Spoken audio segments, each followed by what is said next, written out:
I hope that this is just the beginning. I hope that what we're going to see is that you can slash and burn so many of the woke nonsense jobs and roles in a massive company like Twitter, make it leaner and better and more effective, make it a better company, making more money, and therefore more likely to grow and perhaps build out in the future, and show some other companies out there, stop being such cowards, get rid of the woke virus that has entered your bloodstream, and start acting like normal, rational, patriotic Americans again.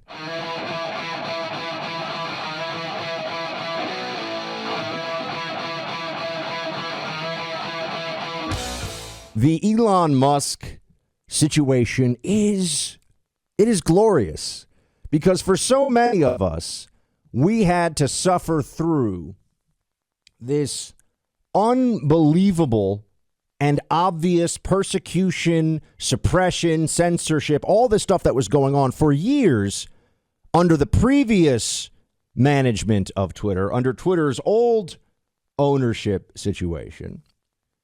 And here we are now with Elon Musk in place, Elon Musk able to, well, it's a private company. He can do what he wants, right? That's what they used to say. That's what they would say to us. We'd say, well, hold on a second. Why was I suspended exactly for this? I didn't say anything wrong. I didn't say anything that violated any normal standard of, say, incitement to violence or anything illegal. And the lib journos would say, too bad, deal with it. We own the internet. What are you going to do about it? Well, now there's at least one break in that link of control. And Elon Musk has decided that he is going to suspend for a week a handful of Twitter accounts. These Twitter accounts, including journos for the Times, the Washington Post, CNN, Voice of America, and other publications. What did they do, you might ask?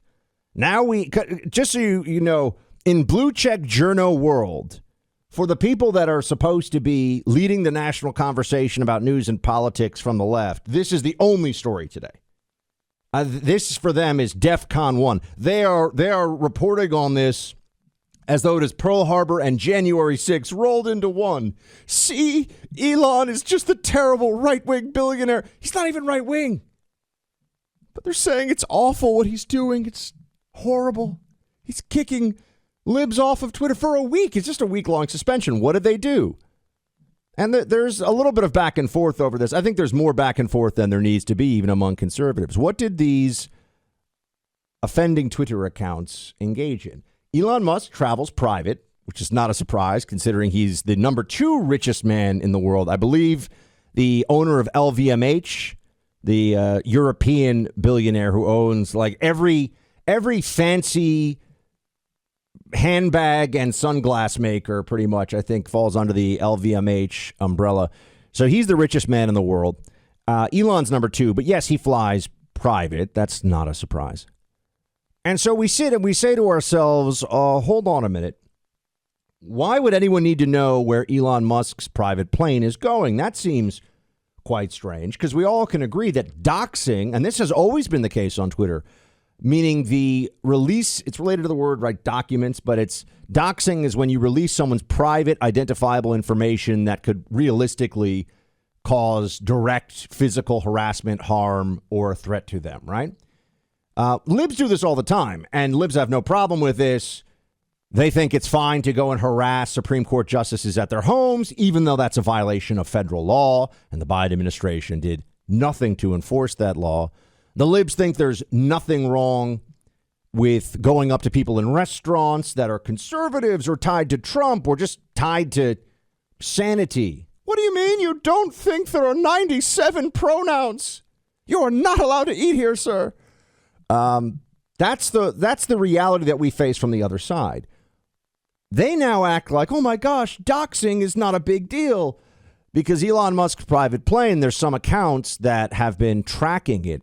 And they say, well, this is publicly available information. That's not really true, because you have to go through multiple steps to get beyond the shroud that is put on the identifiable information of Elon Musk's plane to try to keep some privacy so people don't know exactly where he's going, where he's landing, at what time.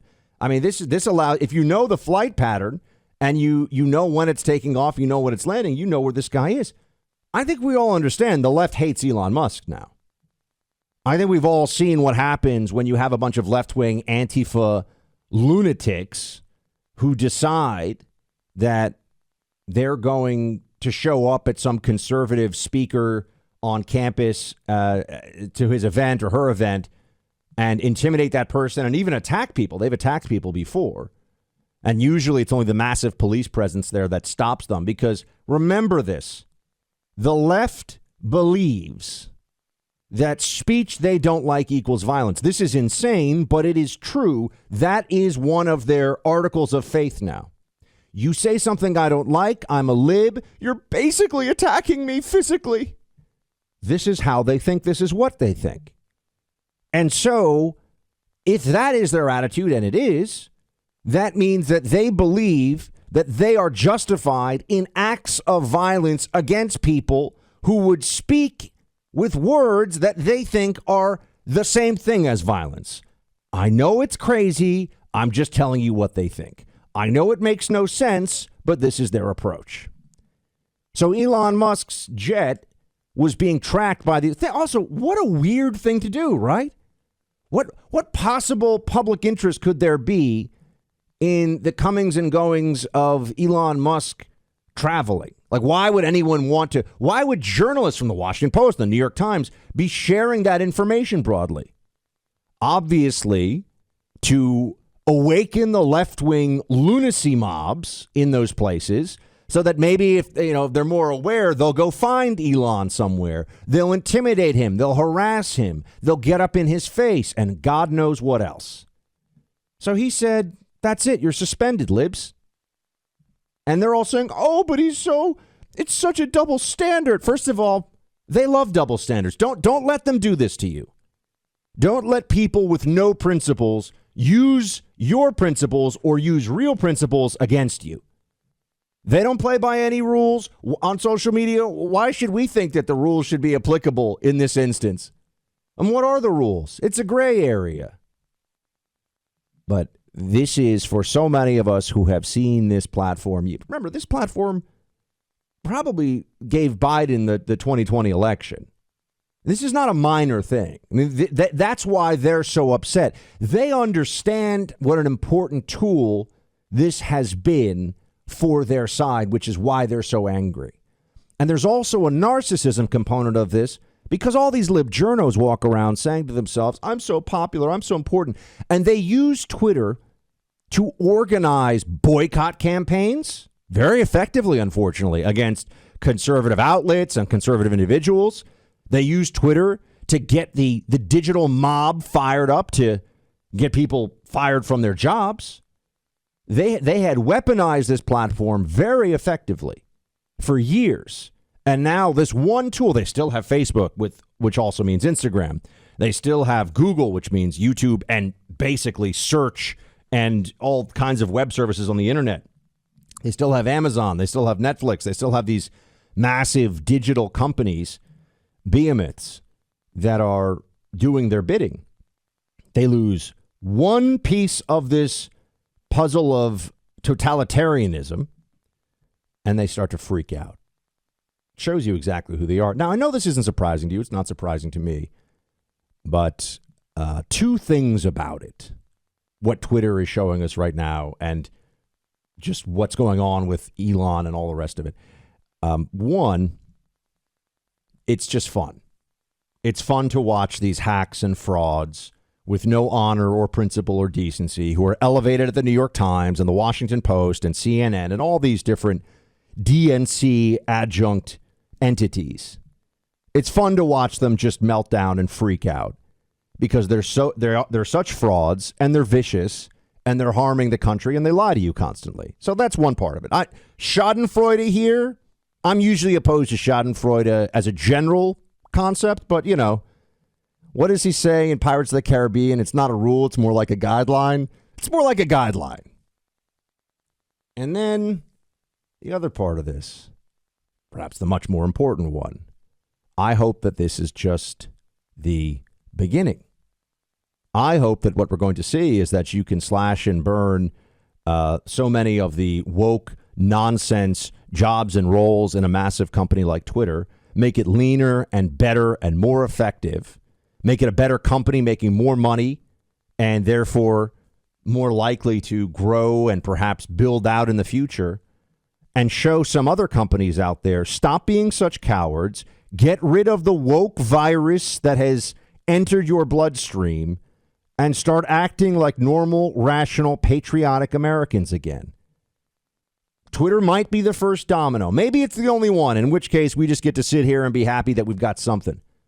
But it could be a domino that falls and hits many other nodes of major power and influence in our country and globally, quite honestly, in the coming year. This is a massive change, not just in one social media platform, but it could be a massive change in online communications, and with it, politics, perception, and power. Maybe the domino falls and doesn't hit anything else. I understand that. But at least one is falling, and there could be a major change that comes as a result of this. I'm certainly hopeful of that. As I'm sure everyone who's been doxing would agree, showing real-time information about somebody's location is inappropriate, and I think everyone on this call would not like that to be done to them. And there is not going to be any distinction in the future between journalists, so-called journalists, and regular people. Everyone's going to be treated the same. You're not special because you're a journalist. You're a Twitter. You're a citizen. So no special treatment.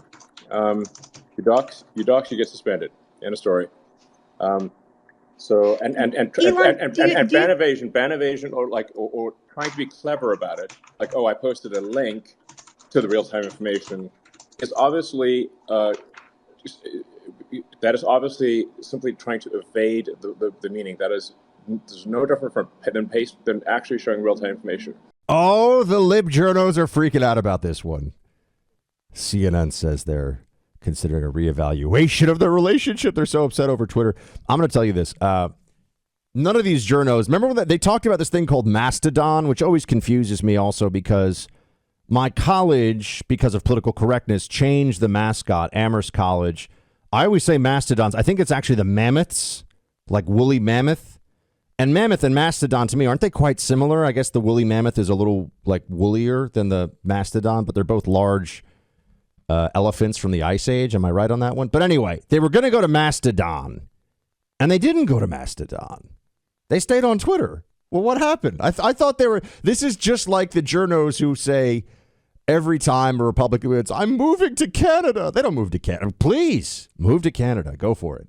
They don't move to Canada. And I just think a few things from what Elon there, that was from an audio Twitter town. I forget what they call it, but it's like an audio town hall where people can join in and listen. And there are all these blue check journos, the same ones that I recognize from different places who mostly spend their time trying to get conservatives fired from their jobs, piled on, call them racist, get them, banned from this or that. And what Elon said that really upsets them is no more special treatment for journalists. This is a social media platform. There'll be rules for everybody. Everybody has to follow the rules.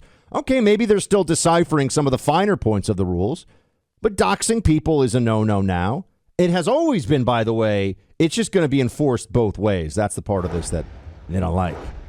CNN is going to reevaluate their relationship with Twitter after a couple of their journalists were suspended for sharing Elon Musk's plane location in real time. Play two. I think this raises a big question about what the future of the free press on Twitter looks like. Are news organizations going to stand by as the reporters are just, hastily banned without explanation? CNN is saying it's going to reevaluate its relationship with Twitter based on the response it gets. I want to read you the full statement, Allison. Please. It says, the impulsive and unjustified suspension of a number of reporters, including CNN's Donnie O'Sullivan, is concerning but not surprising. And it goes on to say Twitter's increasing instability and volatility should have should be of incredible concern for everyone who uses Twitter. And then it goes All on right, to say, enough. We get it, right? Oh, it's so upsetting. Look what Twitter's doing to the journos. We're important. We have different rules. They really think, because they'd been able to up to this point, that it is their right. I would say their God-given right, but do they really think there is such a thing as a God-given right over there in left-wing world? But they really believe that it is a complete affront to their dignity that they have to play by the rules that other people would play by in a social media environment because they are special. Look, understand there are other platforms. It's already come out. Facebook had what they called whitelisted accounts, including some conservative accounts. They're just able to do whatever they want and not get suspended. So there's all kinds of shenanigans going on behind the scenes. And at Twitter, they're trying to get rid of that. Notice these platforms never got this upset over, the suppression of the Hunter Biden laptop, for example, or things that have been able to get you suspended from Twitter. Now, all of a sudden, the blue check journos are so worried about free speech. Here are some things that could get you suspended from Twitter for the last, let's say, 5 years or so. Dead naming a trans person. If you don't know what dead naming is, which would make sense because it's something they've just made up in the last few years, it's when you use the old name of a person who changed their name when they tried to change their gender, right? So Bradley Manning instead of Chelsea Manning, dead named, you're off. Yeah, that's a strike. You can lose your Twitter for that. Using the wrong proper name for someone. Saying that journalists who get fired from their jobs should learn to code, which is what the journos, and this was said in response to this phenomenon, the journalists used to say, well, if you work in coal or gas as industries, maybe you should just lose your job and learn to code. That was their attitude. They would say that. They would write articles on that. If you told a journalist who got fired from their left-wing propaganda shop to learn to code, you could get kicked off. And I'm trying to think of some of the other more. Anyway, there's a lot of egregious in that they're so absurd things that could get you kicked off. Oh, saying that a man is a man and saying that men can't get pregnant, get you kicked off Twitter. None of that was a problem for CNN, but not being able to put Elon Musk and his family at risk from the psychopaths out there who are obviously trying to track and find them, that. And also just think of the mentality, too. I would never dox anybody, right? That's not something we'd ever do. We would never put out on this show, I know where someone lives, go to their house and bang on their doors and terrify them because I don't like how they voted on this bill or what they. It's such a slimy, unethical, gross thing to do. Libs do it all the time because they are totalitarians in their mindset and in their hearts. And they think that whatever they have to do for the revolution, if you will, is justified.